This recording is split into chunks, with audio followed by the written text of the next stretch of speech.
இது மகிமை நேரம். பிதாவாகிய தேவனாலும் கர்த்தராகிய இயேசு கிறிஸ்துவினாலும் உங்களுக்கு கிருபையும் இரக்கமும் சமாதானமும் உண்டாவதாக. இந்த வாரத்திலே சுபாவம் கர்த்தர் நமக்கு தந்திருக்கிற குணாதிசயம் பற்றி தியானிக்க போகிறோம். இந்த நாளிலே நான் தியானத்துக்காக எடுத்துக்கொண்டது சுபாவ அன்பு. இதற்கு ஆதாரமாக நான் எடுத்த வேத வசனம் 2 தீமோத்தேயு 3ஆம் அதிகாரம் 3வது வசனம். சுபாவ அன்பில்லாதவர்களாயும் இணக்கமில்லாதவர்களாயும் இணங்காதவர்களாயும் அவதூறு செய்கிறவர்களாயும் இச்சையடக்கம் இல்லாதவர்களாயும் கொடுமை உள்ளவர்களாயும் நல்லோரை பயக்கிறவர்களாயும்.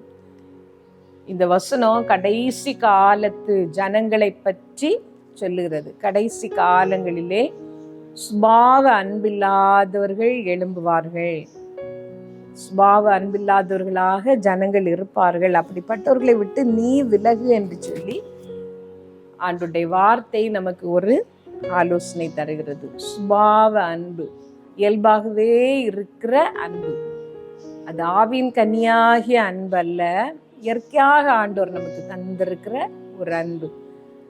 தகப்பன் தன்னுடைய பிள்ளைகளை நேசிப்பார், அது சுபாவ அன்பு. பிள்ளைகள் பெற்றோரை நேசிக்க வேண்டும், அது சுபாவ அன்பு. புருஷனானவன் தன் தகப்பனையும் தாயையும் விட்டு மனைவியோடே சேர்ந்திருக்க வேண்டும். கிறிஸ்து அன்பு கூர்ந்தது போல தன்னையே தியாகமாக கொடுத்து சபையிலே அன்பு கூர்ந்தது போல புருஷன் தன் மனைவியை நேசிக்க வேண்டும், மனைவி புருஷனில் அன்பு கூற வேண்டும். நமக்கு அருமையானவர்களை நாம் நேசிக்க வேண்டும். இது சுபாவமாக நமக்கு இருக்கிற அன்பு. நம்முடைய சகோதரர்களை நேசிப்போம், நம்முடைய உறவினர்களை நாம் நேசிப்போம், நம்முடைய சபையை போதகரை நாம் நேசிப்போம், நம்முடைய தேசத்தை நாம் நேசிப்போம். இதெல்லாம் இயல்பாக நமக்கு இருக்க வேண்டிய அன்பு. இந்த சுபாவ அன்பு கடைசி காலங்களிலே குறைந்து போகும். அந்த சுபாவ அன்பு இருக்காது கடைசி காலங்களிலே என்று வேதம் நமக்கு சொல்லுகிறது. சுபாவ அன்பு, இந்த குணம் நமக்கு இருக்க வேண்டும். அன்பில்லாதவன் தேவனை அறியான் என்று சொல்லி வேத வசனம் நமக்கு சொல்லுகிறது. தேவன் அன்பாகவே இருக்கிறார் என்று வேதம் நமக்கு சொல்லுகிறது. தேவனிடத்திலே காணப்படுகிற ஒரு குணாதிசயம், ஒரு குணம் அன்பு. அவர் நம்மிலே முந்தி அன்பு கூர்ந்தார் என்று சொல்லி நாம் வேதத்தில் பார்க்கிறோம். நாம் அது போல அன்பு கூற கடனாளிகளாக இருக்கிறோம். நம்மிடத்திலே அன்பாக இருக்கிறவர்களை நாம் நேசிப்பது முடியும், நேசிப்பது எளிது. அதே சமயம் அன்பில்லாதவர்களையும் கூட நேசிக்க வேண்டும் என்று வேதம் நமக்கு கற்பிக்கிறது. நான் ஒரு கதை சொல்லுகிறேன். ஒரு ராஜா இருந்தார். அவருடைய ஒரு குமாரன் அவருடைய ராஜாங்கத்தை விரும்பி அதை கைப்பற்றி விட்டான். அந்த ராஜா இப்பொழுது தன்னுடைய உயிரை பாதுகாக்க வேண்டும். தன்னுடைய தலைநகரத்தை விட்டு வெறுங்காலால் நடந்து கொண்டு அழுது நடந்து கொண்டு பக்கத்திலே இருக்கிற ஒரு மலைக்கு போகிறார். போகும் பொழுது அவருடைய மகன் சிங்காசனத்திலே வீற்றிருக்கும் பொழுது அந்த மகனுக்கு சிலர் ஆலோசனை சொல்லுகிறார்கள். உன் தகப்பனார் பக்கத்திலே இருக்கிற காட்டிலே ஒழிந்து கொண்டிருக்கிறார், நீ போய் உன்னுடைய தகப்பனாரோடு யுத்தம் பண்ணு. உன் தகப்பனார் இருக்கிற வரைக்கும் இந்த ராஜாங்கத்தை நீ வைத்து கொண்டிருக்க முடியாது என்று சொல்லுகிறார்கள். அந்த மகனும் தகப்பனாரோடு யுத்தம் பண்ண போகிறான். அந்த யுத்தம் காட்டிலே நடக்கிறது. அப்பொழுது அந்த தகப்பன் தாவீது ராஜா தன்னுடைய படை தளபதிகளோடு கூப்பிட்டு சொல்லுகிறார், பிள்ளையாண்டானை மெதுவாக நடப்பீங்கள் என்று சொல்லி. ஆனால் அவருடைய படையின் தலைவராக இருந்த அந்த யோவாப் அப்சலோம் மரத்திலே தொங்கிக் கொண்டு இருக்கும் பொழுது நான் தாமதிக்க மாட்டேன் என்று சொல்லி ஈட்டியை எறிந்து அந்த மகனை கொன்று போடுகிறார். தன்னுடைய மகன் மரித்து போனான் என்பதை அறிந்த பொழுது அந்த தகப்பனார், அப்சலோமே என் மகனே, உனக்கு பதிலாக நான் மரித்து போனேன், ஆனால் நலமாயிருக்கும் என்று சொல்லி கதறி அழுதார். இதுதான் சுபாவ அன்பு. மகா துரோகியாகிய மகன், ஆனால் தகப்பனாருக்கு அவன் வாழ்ந்திருக்க வேண்டும் என்று மனதிலே தோன்றினது. அன்பு சகலத்தையும் தாங்கும், சகலத்தையும் சகிக்கும், சகலத்தையும் நம்பும். அன்பு குறைந்து போன ஒரு காலத்திலே நாம் வாழ்ந்து கொண்டு இருக்கிறோம். ஆனால் இந்த கடைசி காலங்களிலே கர்த்தர் நம்மிடத்திலே எதிர்பார்ப்பது நாம் அன்புள்ளவர்களாக இருக்க வேண்டும். அன்பு ஒரு வல்லமையான மொழி. நம்முடைய அன்பை நமக்கு அருமையானவர்கள் புரிந்து கொள்ளுவார்கள்.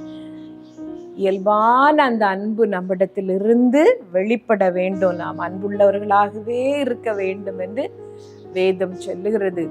பிள்ளைகளோ, நமக்கு அருமையானவர்களோ, சகோதரிகளோ, நாம் காட்டுகிற அன்பெல்லாம் உணர்ந்து கொள்ளாமல் நமக்கு துரோகிகளாக மாறுகிற நேரங்கள் கூட உண்டு. ஆனால் அந்த நேரத்திலும் கூட நம்மிலிருந்து வெளிப்பட வேண்டியது கர்த்தரின் அன்பு தான், அந்த சுபாவ அன்பு தான். நாம் அன்புள்ளவர்களாகவே இருக்கும் பொழுது கர்த்தர் நமக்காக காரியங்களை செய்வார். அன்பு சகலத்தையும் தாங்கும், சகலத்தையும் சகிக்கும். இந்த அன்பு சுயம் நலம் இல்லாதது, தன்னைத்தான் மேன்மைப்படுத்த வேண்டும் என்று நினைக்காதது. இந்த அன்புள்ளவர்களாக நாம் வாழ கர்த்தர் நம்ம எல்லாருக்கும் உதவி செய்யட்டும். இந்த அன்புக்கு ஒரு குணாதிசயம் உண்டு.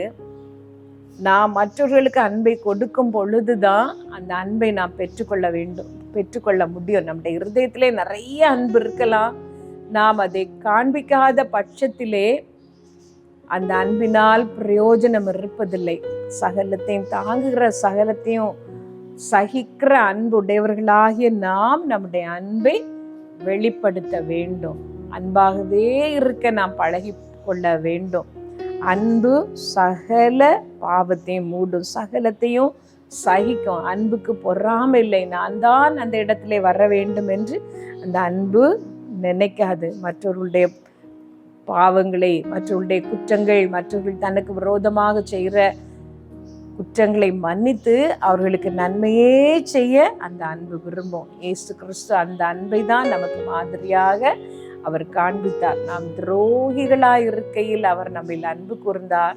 நாம் பாவிகளாய் இருக்கையில் முந்தி அவர் நம்மிடத்தில் அன்பு கூர்ந்தார். எல்லாம் நல்லவர்களாக இருக்கிறவர்களுக்கு நாம் அன்பு காட்டுவது எளிது. அப்படி எல்லா குணாதிசயங்களும் நமக்கு ஏற்றவர்களாக இல்லாத பொழுதிலும் நாம் அவர்களுக்கு அன்பு காட்ட வேண்டும். அப்படிப்பட்ட அன்பை கர்த்தர் நம்ம ஒவ்வொருவருக்கும் தரும்படி நாம் ஆண்டவரிடத்திலே கேட்போம். நாம் ஜெபித்து முடிக்கலாம். சர்வ வல்லமையுள்ள எங்கள் நல்ல தகப்பனே, பூரண அன்பை நீர் எங்களுக்கு தாரோம் ஆண்டவரே.